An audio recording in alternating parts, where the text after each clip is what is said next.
پاکستان کے صوبہ پنجاب میں ضلع قصور میں پیدا ہونے والے گولڈ کے بادشاہ سیٹھ عابد کا شمار دنیا کے امیر ترین افراد میں کیا جاتا ہے، جن کی دولت کا دار و مدار سونے کی سمگلنگ پر تھا۔ ریل اسٹیٹ کا بزنس ہو، ایئر لائن میں شراکت داری ہو، تجارت کی بات کی جائے یا سٹاک مارکیٹ کی بات کی جائے، ہر جگہ سیٹھ عابد کا نام لیا جاتا ہے۔ سیٹھ عابد پاکستان کے امیر ترین افراد میں شامل ہیں۔ سیٹھ عابد کو سیٹھ سمتھ یعنی گولڈ کا بادشاہ بھی کہا جاتا ہے۔ سیٹھ عابد نے اس وقت سونے کی دنیا میں قدم رکھا جب ان کے والد کراچی میں صرافہ بازار میں سونے کے کاروبار سے منسلک ہوئے۔ کہا جاتا ہے کہ گولڈ کی انڈر ورلڈ میں سیٹھ عابد ایک بے تاج بادشاہ تھا۔ اس کا سکہ سمندر سے لے کر دنیا کے بڑے بڑے ایئرپورٹس، دنیا کے بڑے بڑے ممالک اور گولڈ ہبز میں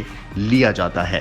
دنیا کے بڑے بڑے ممالک جیسے یورپ، مشرق وسطیٰ تک اس کا اثر رسوخ بھی مانا جاتا تھا۔ انڈین پولیس ہو، انٹرپول ہو یا پاکستانی فورسز اور انٹیلیجنس ایجنسیز، وہ اکثر ان تمام فورسز کو مطلوب رہا ہے۔ سیٹھ عابد کے اگر تعلقات کی بات کی جائے تو سیٹھ عابد کے تعلقات خلیج ممالک میں، مشرق وسطیٰ میں، یورپ میں اور عرب کے شیخوں کے ساتھ استوار تھے۔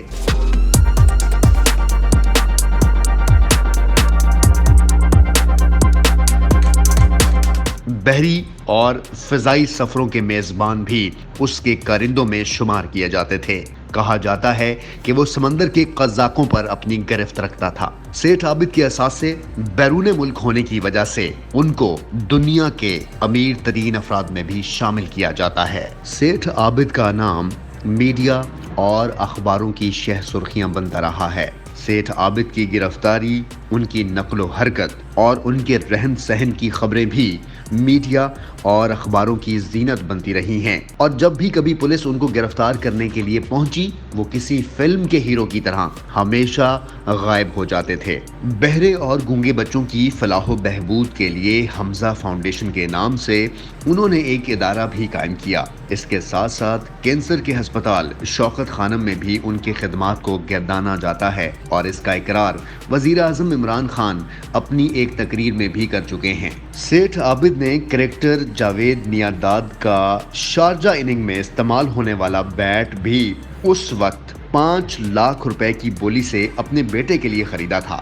1936 میں قصور میں پیدا ہونے والے سیٹھ عابد 8 جنوری 2021 کو اپنے خالق حقیقی سے جا ملے۔ وہ فالج کے مرض میں مبتلا تھے اور کراچی میں ایک ہسپتال میں زیر علاج بھی تھے۔ 1977 میں فوجی حکومت جنرل ضیاء الحق کے مارشل لاء میں انہوں نے خود کو سرنڈر کیا۔